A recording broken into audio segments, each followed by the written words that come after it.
Darle los agradecimientos al doctor Francisco González por esta nueva invitación, pero también por hacerme parte del equipo que organiza la cátedra. Doctor Albeiro Valencia, que me anunció que no iba a estar por razones de salud. La doctora Alba Lucía Hurtado, directora de Piedramaní, que con su gentileza es posible que toda esta logística que organiza con los miembros de la corporación sea posible que se hagan estas cátedras. De manera muy especial al profesor Nicolás Duque, que celebro que esté por acá, ya voy a explicar por qué. Y también a Viviana Grisales, que es mi asistente de investigación, a las profesionales Alixon, Raquel Molina y Mónica Rendón, que me ayudaron a auscultar toda la obra de Blanca Izaza, a María del Socorro Campo, también funcionaria de la Biblioteca de la Universidad de Caldas, y que se dio a la tarea de hacer un importante inventario de todo lo escrito por Blanca Izaza en la revista Manizales. Y finalmente al profesor Diego Narváez, que me dio un tesoro en imágenes y fotografías que van a alimentar esta ponencia. Esta ponencia voy a tratar de organizarla en unos 3 o 4 partes. La primera tiene que ver con un aspecto de carácter teórico que explicaría de algún modo cómo es posible hacer una historia de la ciudad, una historia de carácter urbano, a partir de una obra literaria como es la obra de Blanca Izaza. Por eso la pregunta de la cual parto es cómo armonizar la idea de historia de urbanismo, es decir, de historia urbana, con una obra literaria, en este caso la de Blanca Izaza. La segunda parte va a ser un aspecto referido a lo que es la vida de Blanca Izaza en el contexto de lo que ella pudo haber vivido para observar la ciudad como la observó, y finalmente miraremos esa ciudad que ella observó. En la primera parte, entonces, es necesario hacer una relación entre historia, urbanismo e higienismo. En historia, porque de acuerdo con lo que nos dijo Collingwood, un historiador británico, la naturaleza del hombre se funda en la historia. Sé que es un enfoque idealista, pero de algún modo el ser humano se explica en el pasado histórico. Pero por otro lado, me apoyo en Carlo Cipolla, que es un historiador italiano bastante veterano de los años 70 aproximadamente, que escribe para un libro que escribe Curtis, otro historiador británico, que se llama El taller del historiador. En él se habla de si es la historia un elemento para rumiar el pasado. A veces estudiamos la historia con el propósito de patinar en el pasado, de quedarnos ahí, de tener una especie de romance con ese pasado, pero ¿cómo lo conectamos con el presente? Entonces, la invitación nos la hace Marc Bloch, fundador de la Escuela de los Anales, cuando sentencia que definitivamente la historia es para el presente, para responder a preguntas del presente, y en ese sentido va esta presentación. De otra parte, la historia urbana como corriente de la historia es sumamente novedosa. Primero, porque quienes se han dedicado a estos temas, los mismos urbanistas, hablo por ejemplo de Lefebvre, Soja, David Hadley, etcétera, pues se han dedicado a hacer estos estudios recientemente. Para hacer historia urbana se requiere una suerte de sensibilidad con respecto a la temporalidad de las ciudades. El urbanismo, entonces, lo vamos a entender como el conjunto de conocimientos relacionados con la construcción y la conservación de las ciudades, pero en su relación con las relaciones sociales, económicas y ambientales. En el ámbito de la historia urbana, en el siglo XIX y a partir de la Revolución Industrial, pues se fueron dando estos cambios en lo que eran las ciudades y también en la forma como iban afectando las ciudades, la ciudad industrial, a las personas. Y aquí sale la idea del higienismo, de la cual habló el doctor Orlando Mejía la semana pasada, y que de algún modo se entiende como uno de los fenómenos sociales, y lo menciono porque al finalizar el siglo XIX y al comienzo del siglo XX en Manizales, esta corriente del higienismo estuvo bastante presente. De hecho, tenemos algunos ejemplos. Manuel Uribe Ángel, que escribió el Compendio Histórico de Antioquia, un libro escrito en 1885, se dedicó a estudiar Antioquia por todos los rincones y pues aquí hay que decir que él era médico. Como médico era Emilio Robledo, escribió también una geografía nociológica de Caldas. Pero además los médicos tuvieron mucha presencia dentro de la política, dirigiendo los departamentos de higiene de los municipios, y esto es la manera como la medicina, a través del higienismo, veía la necesidad de contribuir a la organización de las ciudades por la salud pública de esos ciudadanos. En el caso del urbanismo, también hay que decir que en este país y en esta ciudad estuvieron presentes algunos de los más importantes estudiosos en el mundo. Por ejemplo, tenemos a Haussmann, que fue un reformador de París del siglo XIX, que es quizás el que nos permitió ver cómo ese París de la antigüedad, de calles estrechas y demás, se convirtió en lo que es el París de hoy con las grandes avenidas. Pero tenemos el caso de Karl Brunner, un austriaco que estuvo por aquí en los años 34 y 39 y participó en esta ciudad proponiendo lo que era la ciudad futura, Manizales como ciudad futura. Ese ambiente lo vivió Blanca Izaza. También en Bogotá estuvo Le Corbusier, que fue traído por el gobierno nacional y trazó el plan piloto para Bogotá. Le Corbusier también tuvo incidencia y opinó sobre lo que era el caso manizaleño para los años 40, que fue cuando estuvo por acá. Pero también hubo otros personajes como Ricardo Lano, un comerciante y político antioqueño, que a través de las sociedades de mejoras públicas fue trazando ideas sobre lo que debía ser Medellín, una Medellín futura. Lo interesante aquí es que Ricardo Lano escribió para la revista Civismo y también dio sus opiniones acerca de lo que era Manizales. Digo que hace falta estudiar otros personajes, por lo menos desde el punto de vista de la historia urbana, como el doctor Gustavo Robledo Izaza y otros, aunque también reconozco que la Universidad Nacional viene haciendo ese tipo de trabajos.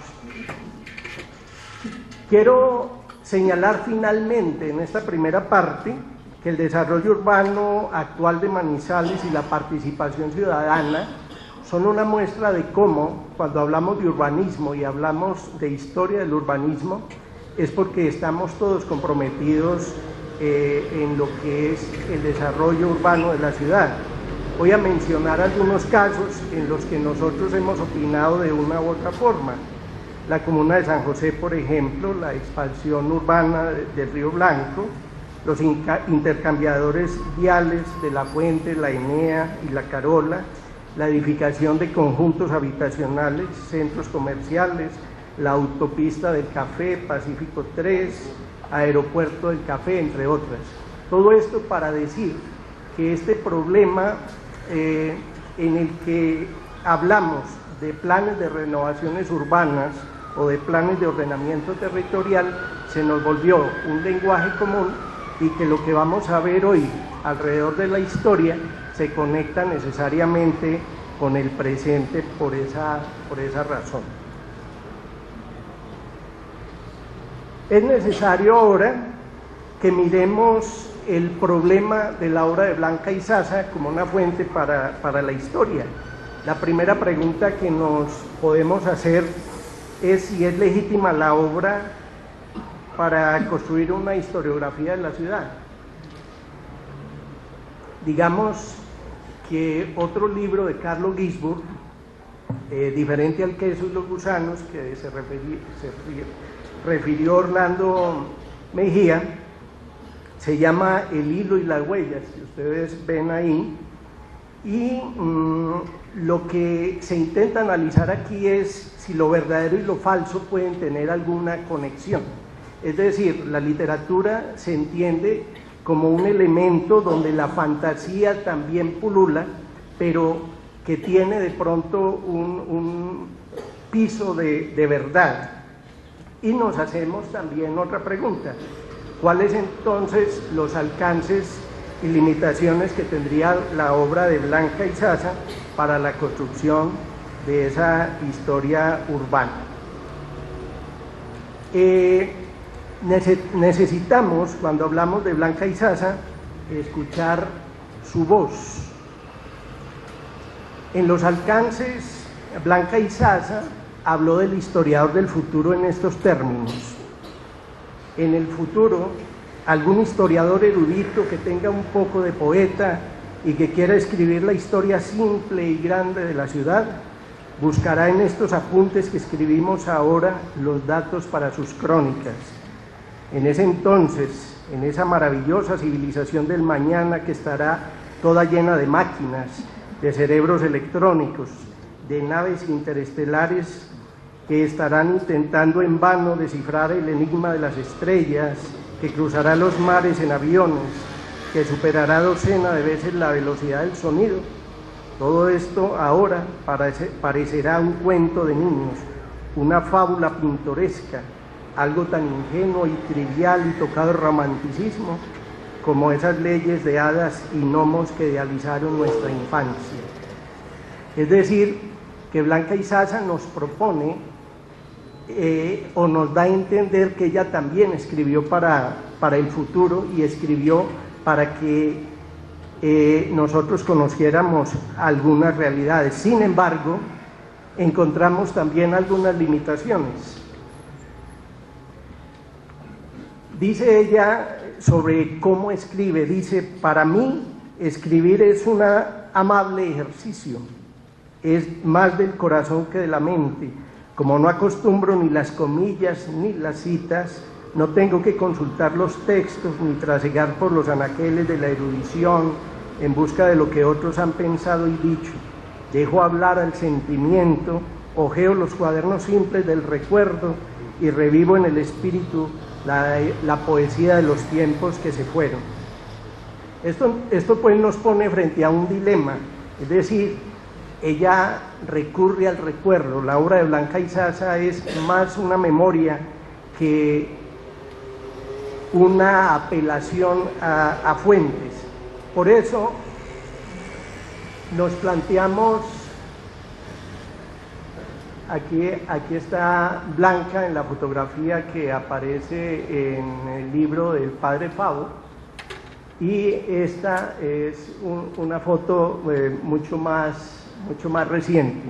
Entonces nos planteamos un método en el que hacemos un rastreo de información, revisamos absolutamente toda la obra de Blanca y Zaza, seleccionamos aquellas partes que hablaban sobre la ciudad, hicimos un contraste con otro tipo de fuentes, por ejemplo, documentos de archivo, diarios, especialmente el diario La Patria, bibliografía toda la que existía, especialmente Favo, Luis Londoño y algunos libros también de Juan B. Jaramillo, fotografías y películas. Y por supuesto los libros de Blanca Izaza, y aunque hay muchos que son de poesía, hay otros que son de cuentos y algunos de crónicas, decidimos emplear únicamente los que tenían que ver con las crónicas. Pasamos a la parte que tiene que ver con el contexto de su vida para entender un poco por qué ella hablaba de la ciudad. En primer lugar, hay que recordar que ella nace el 6 de enero de 1898 y fallece el 14 de septiembre de 1967. Es decir, que ella asiste a los momentos más, diríamos, los momentos estelares de la vida de la ciudad. Vivía con su familia en Abejorral, con su padre Félix Izaza Arango, que era abogado, y su madre Carmen Rosa Londoño. De Abejorral, su pueblo, ella recuerda lo siguiente. Algún día que estuvo allí dice: qué pura emoción la de mi alma cuando visité la casa en que nací. Todos allá la conocen y la señalan al visitante. Nada ha cambiado en ella, hasta los chiquillos me la muestran. Están los mismos corredores que la mañana invade de claridad, las mismas ventanas de abolidas rejas, los mismos ladrillos de factura colonial, las mismas alcobas penumbrosas hasta las cuales llega la visión del color y la frescura del jardín, las mismas tapias por donde las enredaderas cuelgan cortinajes de felpa rizada, etc. Más tarde, digamos que la familia se traslada a Santa Rosa, como se ha dicho varias veces acá, pero ella está en Manizales, ella viene a Manizales, aquí está en la escuela primaria elemental, pero hay un acontecimiento que ocurre en 1916 que lo narra Juan B. Jaramillo. Resulta que en la Semana Santa de 1916 se va a celebrar la solemnización por los 300 años de la muerte de Cervantes. Entonces algunos amigos han invitado a Juan B. Jaramillo y a Blanca Izaza y van por ella, va una comitiva a recibirla a la Fonda del Arenillo y se da un acontecimiento literario ese fin de semana, es un domingo, el domingo de Pascua. Cuando se acaba ese evento, más allá del éxito que tuvo la velada, invitan a Juan B. para que se regrese con ellos a Santa Rosa. Estando en Santa Rosa, Juan B. le propone matrimonio a Blanca Izaza y de una vez organizan la fecha de matrimonio, que se da más o menos, según lo cuenta Juan B., entre julio y agosto de 1916.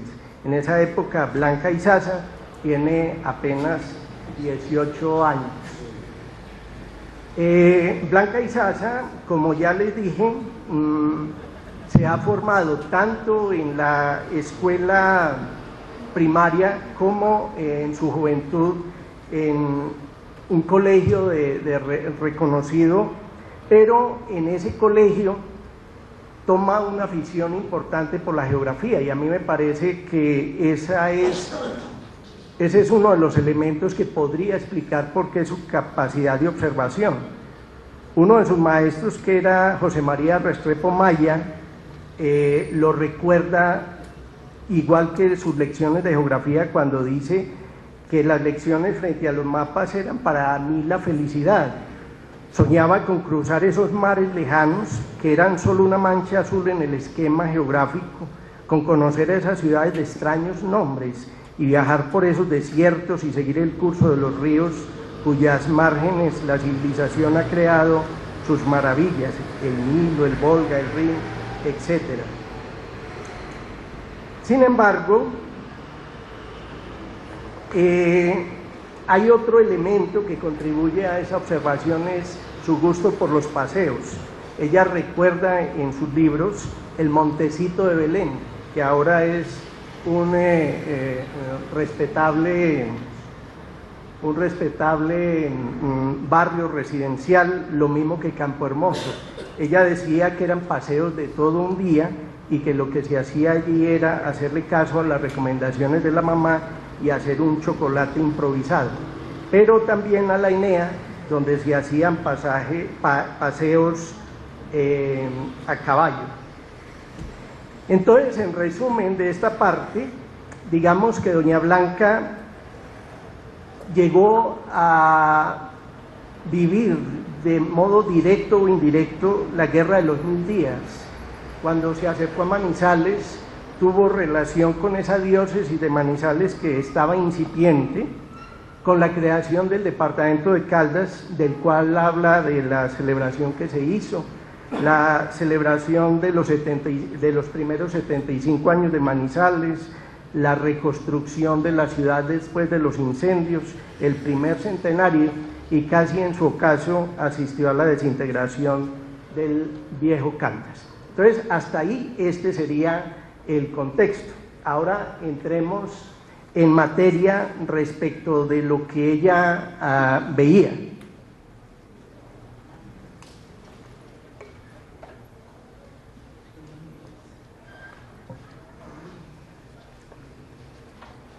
En primer lugar, ¿cómo describía ella lo que significaba llegar a Manizales? Y mirando esto, de pronto la luz no nos ayuda, pero es una imagen de Manizales casi rural. Ella decía, llegar a Manizales en esa época era una azarosa empresa, no había carretera, ni trenes, ni aviones. Esta altura iluminada se conquistaba solo a caballo. La áspera cuesta del Rosario cansaba las cabalgatas y quitaba a los jinetes la esperanza de dominar la cima. Pero otro aspecto tenía que ver con lo topográfico. Ella decía que no era posible borrar de la retina la visión primordial de aquellos barrancos altísimos que había donde hoy se yergue la linda iglesia de San José y la Plaza de los Fundadores, muestra geométrica de la belleza del trazado modernista, promontorios de tierra rojiza y pobres cuyos flancos descolgaban las vitorieras, sus frutos tontos y las copas simples de sus flores amarillas. Esto creo que en una conferencia también se habló acá. Además, el padre Fabo también menciona cómo para construir esta ciudad primero se tuvo que construir el territorio, y además creo que eso es uno de los aspectos que más hemos aprendido en esta ciudad. Ahora, los invito a que hagamos una especie de viaje imaginario con doña Blanca para mirar cómo ella observaba diversas partes de la ciudad. En primer lugar, tengo que decir que la primera plaza que hubo en Manizales es la Plaza de Bolívar, pero luego se construyó una plazoleta que es la de Sucre. Luego se intentó construir otra que era la plazoleta de Occidente y luego la de Colón. En aquellos tiempos los bueyes y la mercancía llegaban hasta esas plazoletas y se controlaba el paso para llegar a la plazoleta central, que era la plazoleta de Bolívar.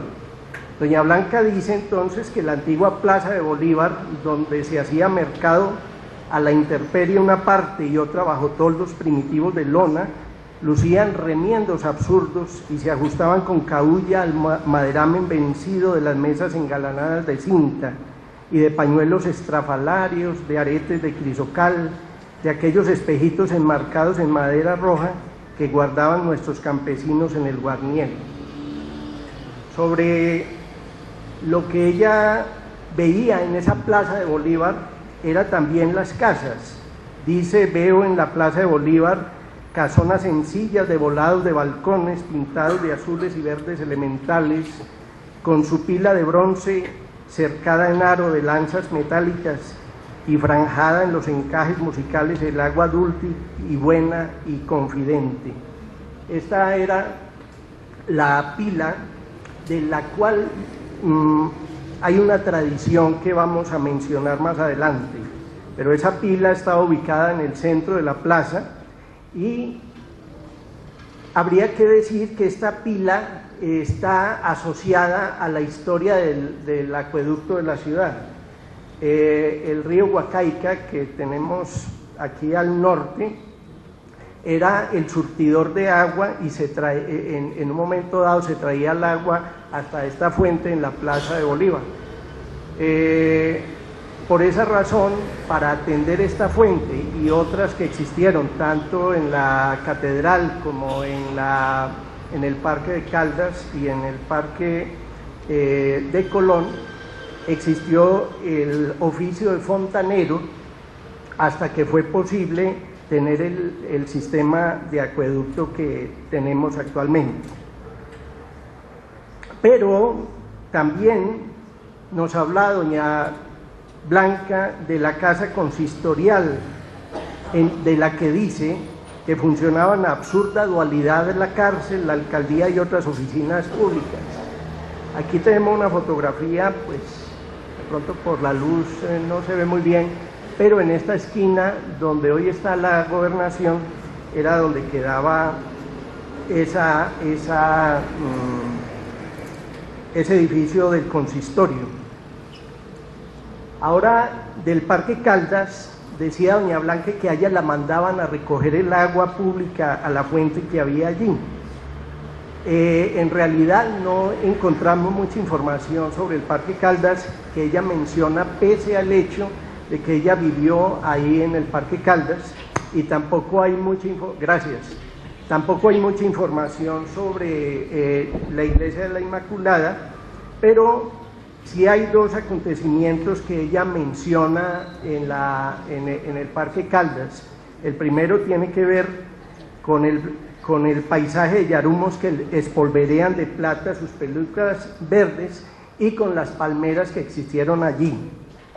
Cuenta ella que en 1910 apareció el cometa Halley y que pues mucha gente salía a verlos, que lo que logró la gente al ver ese cometa, sobre todo por las horas en que había que salir y el clima que tenía la ciudad, eran gripas y neumonías.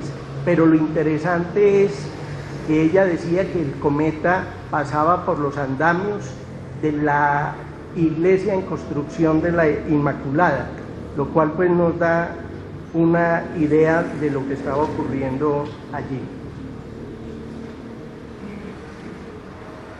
Esto que tenemos aquí es lo que conocemos como la fuente de fundadores. Esta fuente estuvo instalada aquí y actualmente está en un lugar más central, en el Parque de Fundadores, y se instaló en ese sitio con ocasión del primer centenario de la ciudad. Sin embargo, la tradición que tiene esta fuente es bien interesante. La que vimos ahora en el Parque de Bolívar es la misma fuente, aquella que servía para recoger el agua, que tenía unos conductos para alimentar los toldos y los ventorrillos que había en la Plaza de Bolívar. Pero resulta que esa fuente fue instalada en 1887 en la Plaza de Bolívar, costó aproximadamente, con la instalación y todo, dice doña Blanca, 4.723 pesos, fue traída de Inglaterra. El 2 de enero de 1888 se destinaron 400 pesos para mejorar el acueducto y la fuente solita llegó a tener un costo de 3.000 pesos. Hasta ahí todo está bien, solo que la Plaza de Bolívar empezó a tener una de las muchas reformas que han tenido. Ha habido una historia de banqueos y demás allí, y entonces decidieron que como ya había un sistema de acueducto y que ya no se necesitaba la fuente, entonces había que venderla. Decidieron vendérsela al municipio de Santa Rosa. En el contrato se dijo que se vendía la fuente al municipio de Santa Rosa con todas sus anexidades. El personero solicitó pues que no solo le llegara la fuente allí, sino que le llegaran todas sus anexidades, y dice doña Blanca en un aire de ironía, como nos dijo ahora Margarita, que casi le tenemos que mandar hasta el río Huacaica a los Esperanza, perdón, que casi les tenemos que mandar el río Huacaica a nuestros amigos de Santa Rosa. Como sea, y pasando el tiempo y con ocasión del centenario, fue posible entonces recuperar esa fuente. Doña Blanca también nos habla de las avenidas.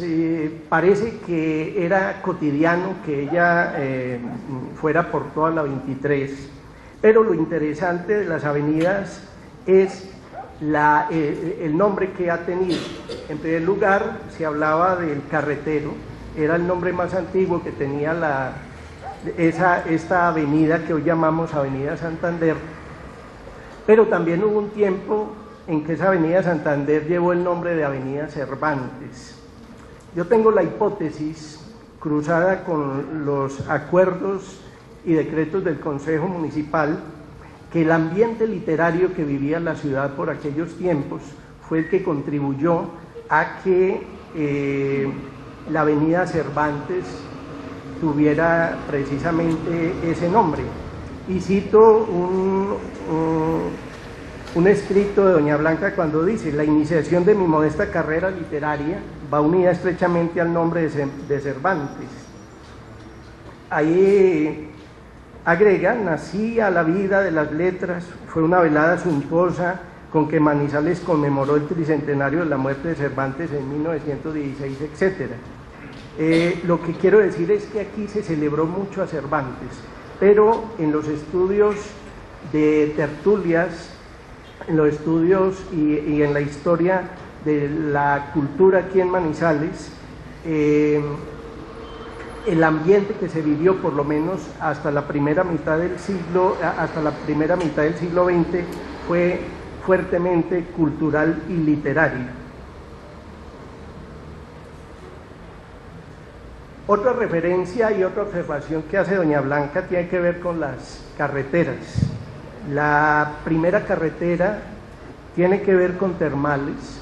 Esta ciudad y los médicos que han tenido que ver con el higienismo han soñado con una carretera a Termales, pero también, y más allá de eso, con un acueducto de Termales acá o alguno de los hospitales, para que los turistas que están interesados en asuntos de salud vengan a servirse y a beneficiarse de esas aguas. Pero también doña Blanca destacó la importancia que tenía la carretera al norte porque recogía todos aquellos pueblos que alimentaron a través de la colonización antioqueña lo que llegó a ser Manizales después. Sin embargo, uno de los hitos en materia vial tiene que ver con la carretera al Magdalena, una carretera que sirvió para dominar la montaña. Lo dice mejor doña Blanca con estas palabras: frente a los cortes cubistas de basalto, recordamos lo que fue volar esos kilómetros de roca que se oponían al paso de la carretera. Aquello fue una lucha brava entre la voluntad de los manizaleños y la agresiva oposición de la montaña. La dinamita llegó a parecer ineficaz ante la magnitud y la composición geológica de la piedra puesta ahorcajada sobre la cumbre. Se mandaron muestras de roca a París para que fueran estudiadas por los expertos. Se trajeron ingenieros desde Francia. Se organizó minuciosamente una batalla técnica contra el granito. Se colgaron los obreros sobre las vertientes vertiginosas. Se perdieron muchas vidas en la agotadora tarea. Cruces humildes señalan aún el sitio de las tragedias. Se le pusieron millares de libras de explosivos a la montaña que antes parecía solo encogerse de hombros despectivamente ante la tenacidad de los constructores. En fin, con sus palabras vemos lo complejo que fue. Pero también hay que recordar aquí a don José Hortal, un español que se empecinó en que esa carretera se construyera. Uno de los que le hace un homenaje a José Hortal es Julio Zuluaga en las memorias que publica doña Sofi. Otra de las observaciones tiene que ver con el aeropuerto. Digamos que en Manizales empezó a pensar en un aeropuerto desde 1919, y hay que decir también que la aeronáutica comercial, la que tiene que ver con traslado de pasajeros, era muy reciente, con la llegada de los pilotos alemanes, que permitió crear en Barranquilla la primera compañía de transporte de pasajeros. Aproximadamente en 1909 hasta 1919, podríamos decir entonces que Manizales estaba en la cuna del modernismo. No solo Manizales estaba pensando en trenes, en cables, etcétera, sino en este medio de transporte. Las fuentes dicen que hasta se ofreció el lugar donde está el observatorio hoy para que aterrizaran allí los aviones. Se exploró la posibilidad que existiera, que el aeródromo se instalara en la parte vieja de la Enea. De hecho, allí finalmente quedó el aeropuerto de La Nubia, pero antes de esto tuvimos el aeropuerto de Santa Águeda o de La Rochela. Esta es una fotografía que muestra ese aeropuerto, y de este salió doña Blanca. Cuando fue a conocer ese aeropuerto dijo que el precioso hotel, es decir, allí estaba el aeropuerto, un hotel, y la vía que se hizo entre Villapilar por la Cabaña hasta allá hizo parte de los trabajos de las obras para el aeropuerto. Dice ella, el precioso hotel tropical de La Rochela, con su decoración modernista, sus amplios jardines, sus ventanales joncudos, su piscina que se abre como una pupila azul que es como una turquesa desprendida de la diadema del alba. Es confortable y bonito el aeropuerto de Santa Águeda. Luchamos tanto por él, hicimos tanto a su construcción, tan alta y sincera literatura libramos por su realidad con bravas campañas de prensa, que bien tenemos derecho a sentirnos orgullosos de su progreso. Cuando uno revisa la historia de lo que han sido los aeropuertos acá, y vemos el que de pronto algún día se inaugura, el de Palestina, recuerdo yo que Manizales, repito, empezó a pensar en aeropuertos en 1919, y este aeropuerto de Santa Águeda vino a concretarse en los años 40, es decir, que no perdamos las esperanzas.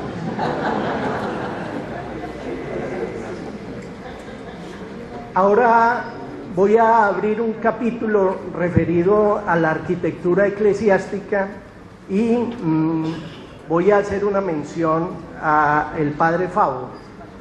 En el segundo tomo, el padre Favo, él habla de la cultura y de las mujeres en la cultura, y cuando se refiere a doña Blanca Izaza, se refiere como punto aparte, es decir, la elogia por todo lo que ella significa para las letras de esta ciudad, y le critica el hecho de que no se refiera a los asuntos eclesiásticos como él quisiera.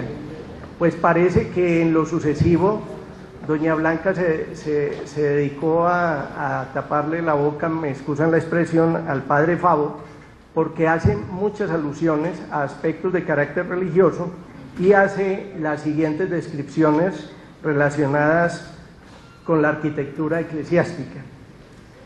En este caso, a la antigua catedral, porque allí ella hizo la primera comunión, allí ella contrajo matrimonio y la tenía muy presente. La antigua catedral, dice ella, labrada en finas maderas de la propia tierra, con sus dos torreones esbeltos que parecerían mirar con los ojos redondos de sus vitrales los colores festivos, con pulidas cornisas y claras ojivas y corazón armonioso de campanas. Pero otro de los templos que a ella le llamó poderosamente la atención, entre otras cosas porque ella era vecina de este sitio, es la iglesia de Cristo Rey. Esta iglesia de Cristo Rey tiene, a mi modo de ver, varias historias, y voy a partir de lo que está ocurriendo actualmente. Si ustedes pasan por ahí en estos momentos, se encuentran que están en obras, que están construyendo el parque de las Araucarias. Es curioso ver el nombre de Avenida de las Araucarias en un sitio donde no hay ninguna araucaria, de eso me voy a referir ahora. El nombre de Avenida de las Araucarias persiste ahí. Nosotros pasamos por ahí constantemente y posiblemente ni nos enteramos que eso se llama la Avenida de las Araucarias, pero al frente, donde desemboca esa Avenida de las Araucarias, sobre la avenida, ahí vivía Doña Blanca. Y ella fue activista no solo para la ciudad, sino para que el templo de Cristo Rey se construyera.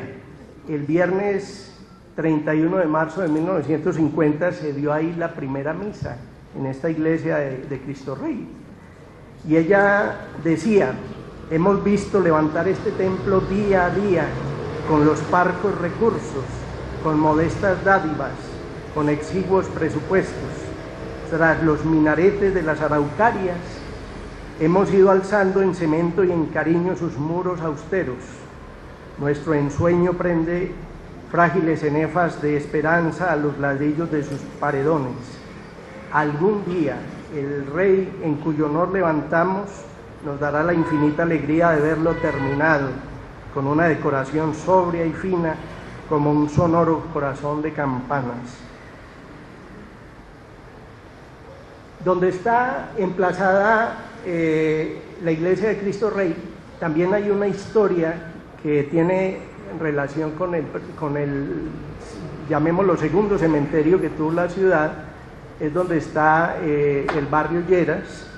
Ese cementerio se trasladó donde es el cementerio de San Esteban, pero ahí hubo también una lógica religiosa. Todo ese terreno pertenecía a la arquidiócesis y fue vendido al Banco Central Hipotecario para la construcción de ese templo. Lo que le quedó a la arquidiócesis permitió no solo la construcción de este templo, sino que durante mucho tiempo existió allí una pequeña iglesia que la llamaban las personas mayores la vicaría, y que fue demolida para construir allí la iglesia de Cristo Rey. Sobre esa vicaría y esa pequeña capilla, cuando la tumbaron, decía Doña Blanca: todos sentimos una suave tristeza cuando empezó la demolición de la antigua capillita que tanto amábamos, cuando por los aleros vencidos buscaban en vano las palomas el refugio del pequeño campanario, cuando se abatió sobre el pavimento la veranera franjada de solferino que ponía un cortinaje fastuoso a la portada humilde. Era pequeña y pobre, pero al amparo de sus muros halló nuestro espíritu la más pura sensación de paz.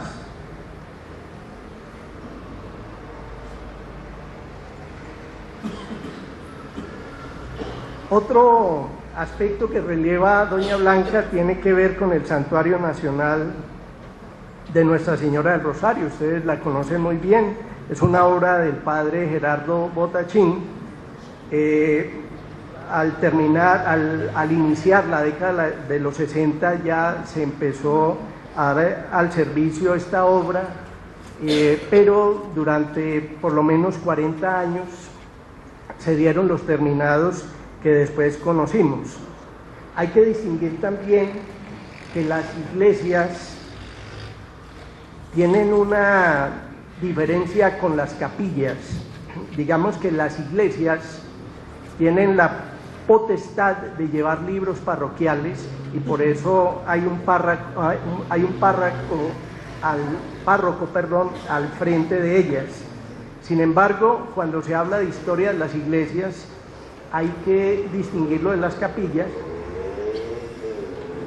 porque a diferencia de las anteriores, las capillas no llevan libros parroquiales. Esta iglesia fue construida en los años 70 del siglo XIX y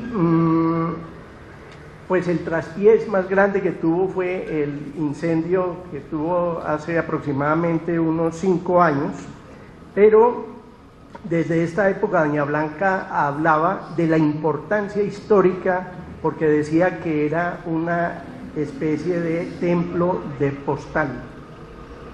Hay otras capillas en el ámbito, no es esta, en el ámbito de la ciudad que nos invitaría a hacer una especie de cartografía sobre lo que es las construcciones religiosas en esta ciudad. Y entonces nos lleva doña Blanca a hablar de la nueva catedral. Ahorita cuando hablemos de los incendios veremos la locura que significó para una ciudad de los años 20 construir una mole de estas que contrastaba en su magnitud, no solo en tamaño, sino en esa ambición que tenían los ciudadanos de esta época con el tamaño mismo de la ciudad. Y sin embargo, con los terremotos, el de 1962 lo recuerda, por ejemplo, doña Blanca, porque fue el más terrorífico que ella sintió, o con los incendios que destruyó la primera catedral. Repito, doña Blanca recuerda la desazón que a veces causaba esta construcción que tomó muchos años. Dice doña Blanca: muchas veces hemos oído conceptos sobre nuestra catedral. Muchos la consideran un gigantesco error colectivo, un barroco alarde del cemento, una montaña de hierro y piedra que no guarda proporciones con la Plaza de Bolívar ni con la misma ciudad. En el fondo del alma pensamos que quizás tengan un poco de razón. La catedral como es ahora, mutilada, inconclusa, sin crucifijo de su torre central, con sus ojivas como los cristales rotos, con esas inaceptables esculturas del atrio, no es bella. Es grande, es monumental, tiene varios estilos en su arquitectura, pero no realiza nuestro ideal de belleza artística. Debemos admitir que sus juntas directivas se equivocaron al aprobar los planos que no tuvieron en cuenta las condiciones sísmicas de esta zona, las proporciones del paisaje urbano. La catedral ha llegado a ser superior a la capacidad económica de los manizaleños. Allí cualquier dinero es poco, pero de lo que se trata ahora es de mejorar urgentemente su apariencia estética. Ya está hecha y no hay remedio, ni tiene objeto pensar en que hubiera podido construirse un templo más hermoso y más acorde con las posibilidades. Lo cierto del caso es que se vencieron todas esas dificultades, porque doña Blanca habla de eso, de incendios, de terremotos, de destrucciones, y sin embargo el ser manizaleño, que ella lo exalta, permite que se termine con la construcción. Aquí tenemos, por ejemplo, esta fotografía que muestra la torre que se cayó en el terremoto de los años 60.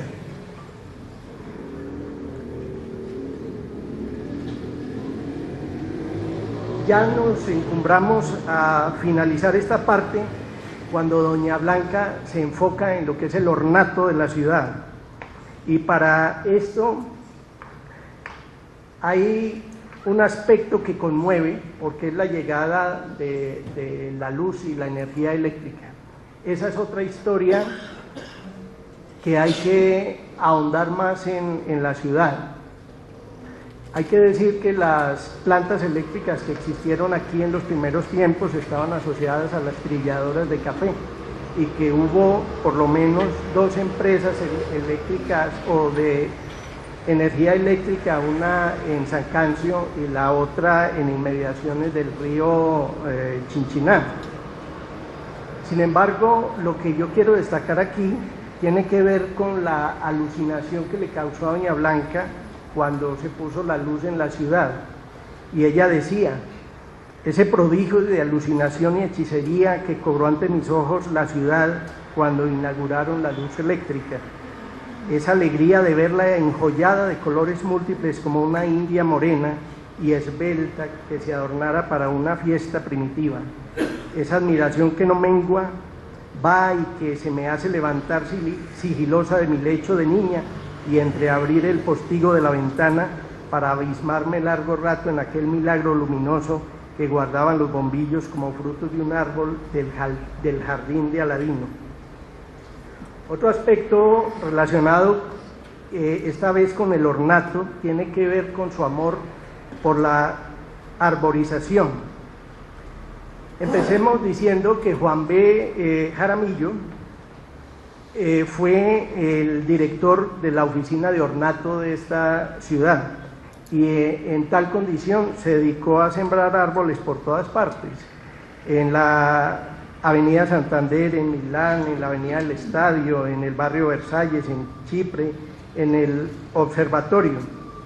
Y decía doña Blanca que es que el hombre vive en contacto con el hombre que vive en contacto con las plantas es más bueno, más noble, más sencillo, más capacitado para captar la belleza en medio de la tediosa mediocridad de las horas.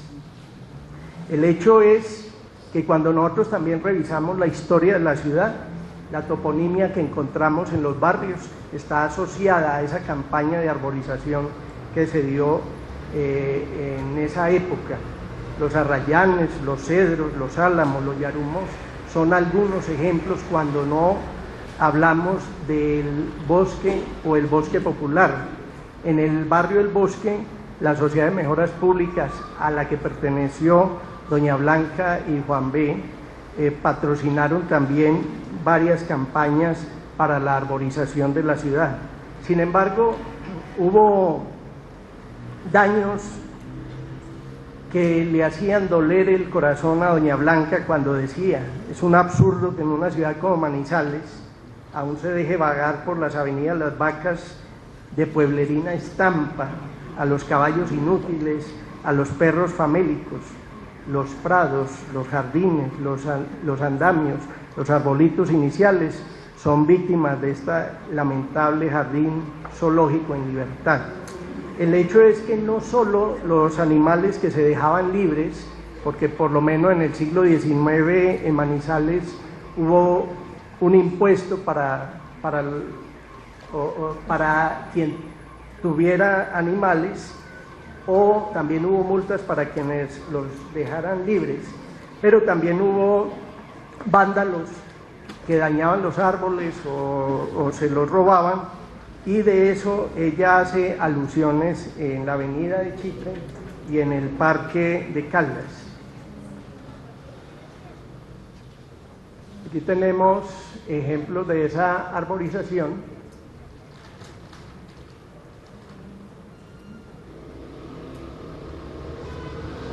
Esta fotografía que vemos aquí es una de las que más quiero yo, porque es la imagen que pudo haber tenido doña Blanca desde su casa en la avenida Santander.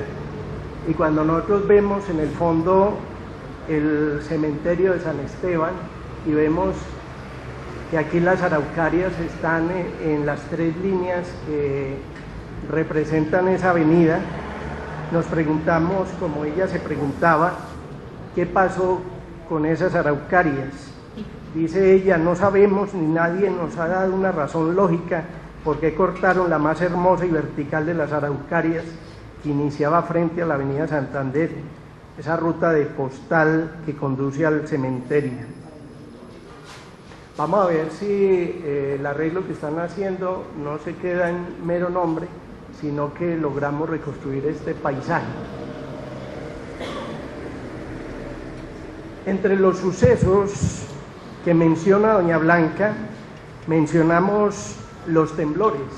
Ella hace una relación de temblores, parece que tenía mucho miedo a ellos, incluso se da la tarea de buscar en las crónicas de Fray Pedro Simón la primera referencia que hay sobre el volcán de Cartago, que era como los cronistas españoles llamaban al Nevado del Ruiz, y sobre todo una explosión que hubo en 1595, pero después ella recrea cómo se movían las casas, cómo se caían las tejas, cómo las campanas de las iglesias se movían con los temblores que ella le tocó vivir, pero que de algún modo nos enseñaron también a que había que reparar la ciudad de vez en cuando. Aquí tenemos una fotografía que ya la he mostrado reiteradamente, y esto que tiene que ver con algunos trabajos de reparación. Pero el otro suceso tiene que ver con los incendios. No hay que recordar que nosotros tuvimos 3 incendios en los años 20, en 1922, el más grave en 1925, que representa esta imagen que destruyó 32 manzanas y que dice Doña Blanca que se inició en el Salón Escorial, donde ella asistía varias veces a las veladas culturales. Otro incendio es el de 1926, que destruyó la antigua catedral y que para Doña Blanca representó un dolor fundamental, porque ella había estado ahí en momentos importantes de su vida. Pero tanto los terremotos como los incendios obligaron a reconstruir la ciudad. La ciudad en los años 40 hizo ensanches, modificó fachadas, ya había carros circulando por la ciudad y era otro momento. Pero aparte de esto, se acercaba la necesidad de hacer celebraciones. Ya habíamos tenido una primera celebración que menciona Doña Blanca, que es la creación del departamento de Caldas, y ella decía que se hacían fiestas un poco ingenuas, con disfraces y todo, que tuvieron que ser muy divertidas para las personas de aquella época, pero que con la distancia del tiempo se verían quizás un poco ridículas.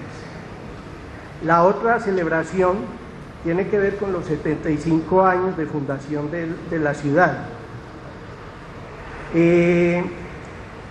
Cuando esta ciudad celebraba los 25 años más o menos, en 1924, se hizo un concurso para escribir la historia de la ciudad, y 2 de los concursantes fueron Luis Londoño y el padre Favo. Esa historia la premiaron al padre Favo, pero también en aquella época, para celebrar los 75 años de la ciudad, se mandó a hacer una película de la cual espero que podamos ver ahora un pedacito, que se llama Manizales City, y en la que es posible observar cómo era la vida de Manizales de los años 20.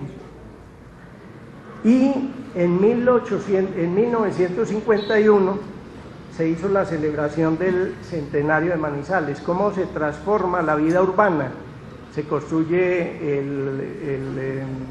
la avenida Centenario, se construye el estadio, se mejoran las avenidas, en fin, al mando del alcalde de esa época.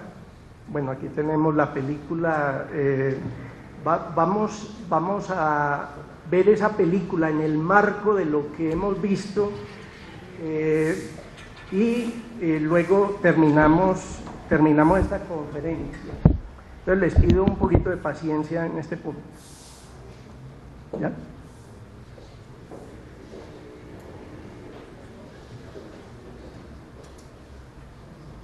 Esto demora unos 12 minutos completa porque es una selección, pero vamos a ver solo una parte.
Muy bien, quienes quieran ver esta edición que es de 12 minutos o la edición recuperada que dura cerca de 1 hora la pueden encontrar en YouTube.